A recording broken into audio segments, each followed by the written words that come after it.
Cornerstone Fitness and Health, and today we are talking about plank.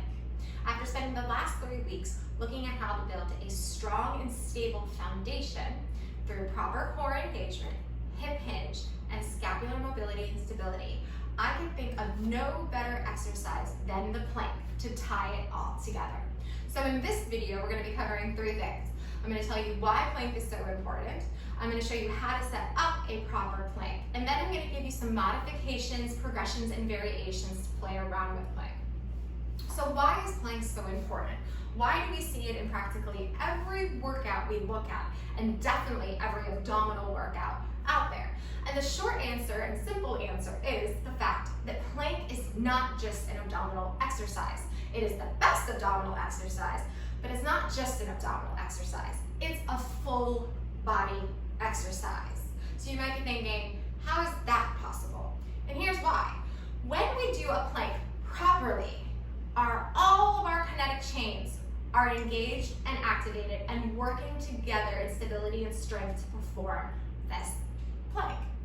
In other words, when I'm holding myself up, okay, so picture I'm on the floor, holding myself up, right, my arms are engaged, my scapula has to be engaged, meaning my chest is contracted, my core has got to be engaged, my transverse abdominis, my rectus abdominis, my obliques, all the stabilizers in my spine, my glutes have to be squeezed. I have a slight pelvic tuck to engage that neutral spine, to maintain it. My hamstrings are contracted, my calves are contracted, my quads are engaged and working. My toes are on the floor. I'm pressing back through my heels, so even my feet are working. And even that cervical spine is holding my head level. Your whole body has got to be working together. And for that reason, plank is considered one of the best exercises out there, not just as a barometer of core engagement and strength, but of fitness as well.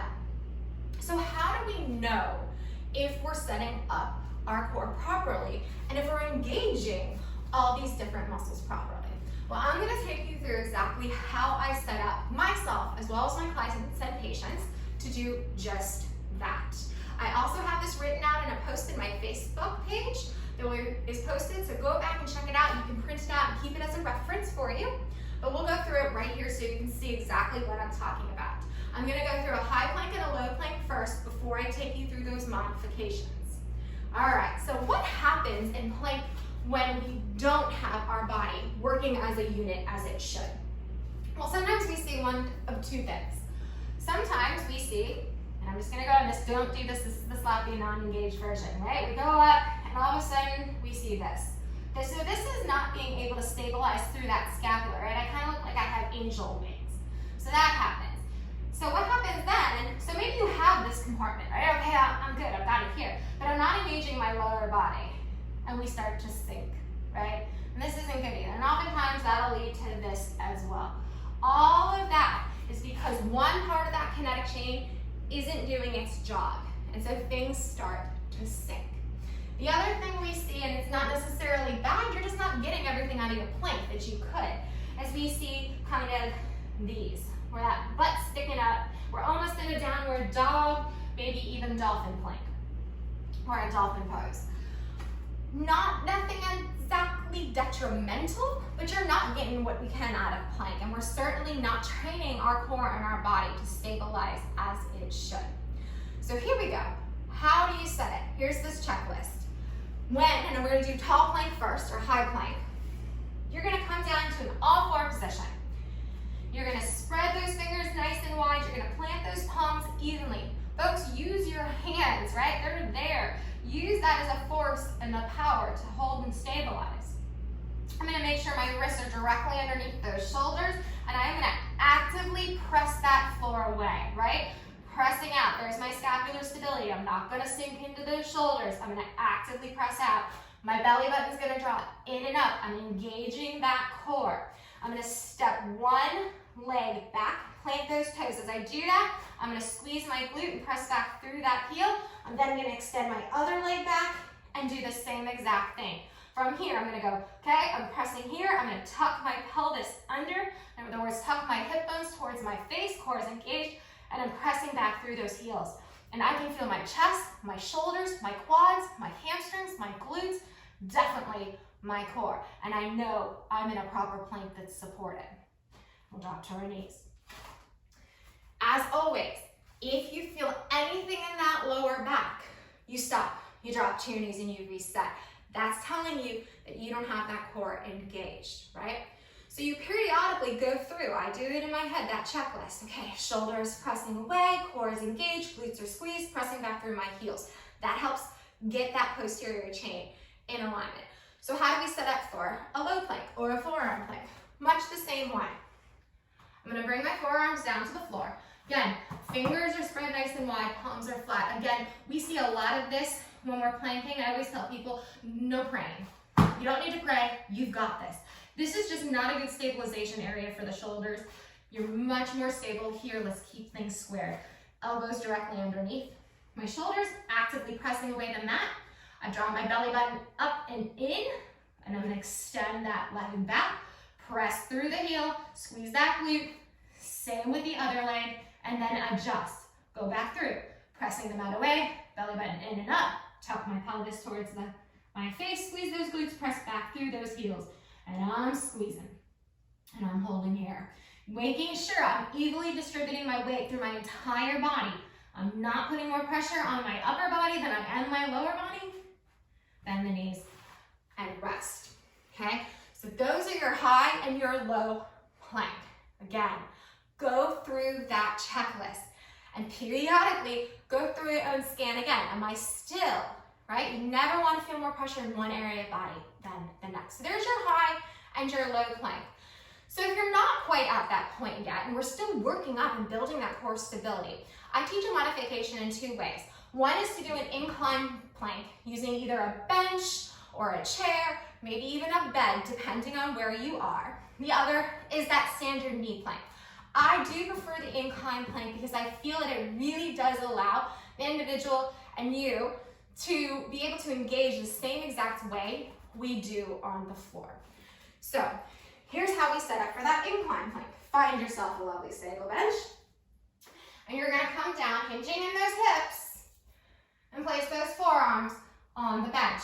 Actively, again, pressing away that bench. Engage the core, step one foot back, step your other foot back. Notice it's just my balls and my feet, my heels are lifted. I'm gonna tuck my pelvis through the face, I'm gonna to my face, and I'm gonna press back through those heels.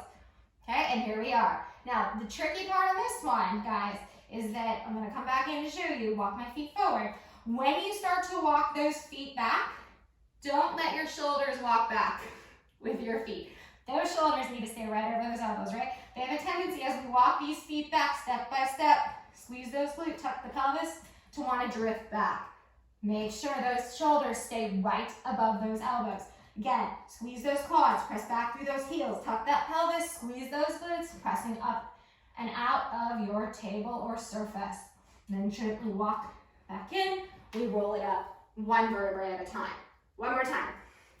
Hinge those hips, soft knees, fold forward, place the forearms on your bench, actively press away, belly button pulls in and up, start to walk those feet back, squeeze those glutes, tuck the pelvis towards the face, press back through those heels. And again, actively pressing away through the shoulders, cores engaged, glutes, hamstrings, calves, and quads, all working together here. Walk it out nice and slow, roll it up, okay? If you don't have access to an inclined surface or you just feel more comfortable on the floor, not a problem.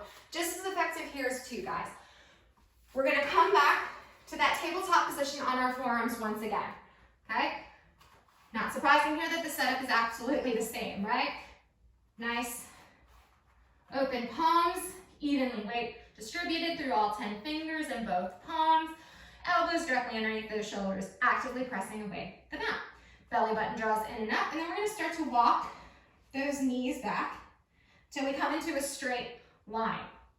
I'm gonna tuck my pelvis towards my face, squeeze my glutes, and I'm gonna flex my feet, okay? I'm gonna spread my toes because I wanna feel those hamstrings and calves ignite. If we sit here, they're not doing anything, guys. They're just gonna rest. It's really hard to activate them. So bend those knees, flex your feet like you're not trying to kick your butt with your heel, and spread those toes, and you'll feel those hamstrings and calves light up. and that's what we want, okay? Then you'll rest down, bring those knees back in, and roll up. That's how we do that modified knee version plank. Play around with both of those, or one of them.